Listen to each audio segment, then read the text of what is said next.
Well, a lot of philosophy always comes back to the God question, so I'm not really going to be too much different on that one. But just a few things that came to mind. If you found out there was a God with no doubt and no need for faith, it was an absolute fact that you knew you saw him, everybody saw him. He was here on earth for everybody to see.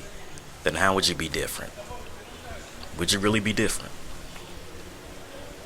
Of course, some things would change, but ultimately, now that that would be settled, it's like, again, with the alien thing, but I'm not going to talk about aliens this time. But once you discover that it is, how then would you move forward? Meaning, would you question this God? Would you get mad at this God and start to accuse him of all the times that he was absent and feel like you don't have to obey him? You have your own justification and reasons as to why you feel like, hey, you abandoned us. What if God did not say things that you liked? What if God was not as you wanted him to be?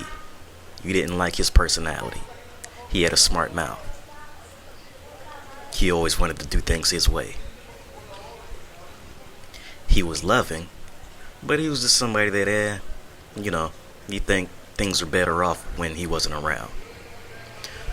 Would you decide then not to obey him if you were not forced to have to obey him with the threat of hell? Would you be jealous of God?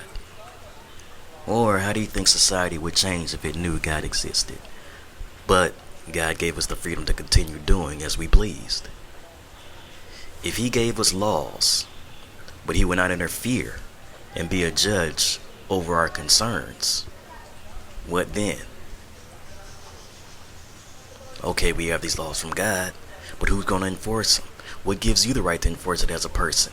God didn't say that this person had to be stoned if you did this, or that this had to be the punishment. Everybody has the right to do wrong.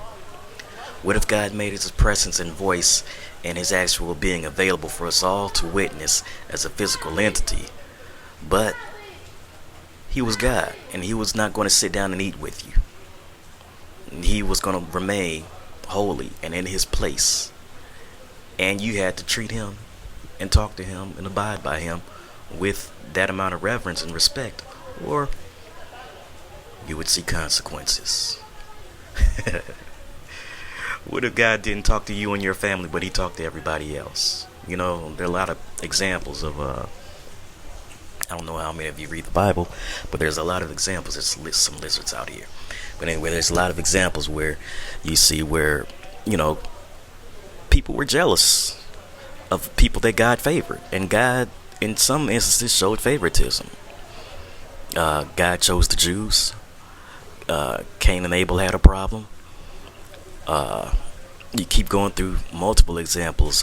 Joseph, there was favoritism that he chose, and from somebody having a favorite child in the family, and if you were the witness to it, I was the favorite child, and then my brother, he always resented me for that. That stuff is real, and parents can't help it, and it was shown in the Bible. So how would you respond if that was the case?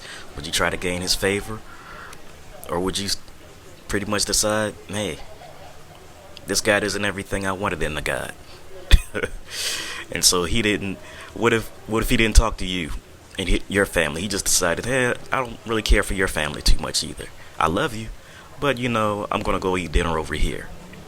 And so what if some people were invited to heaven, but you weren't invited, and a lot of the people you knew weren't invited? How would you feel? What if God did not acknowledge you the way that you wanted to be acknowledged?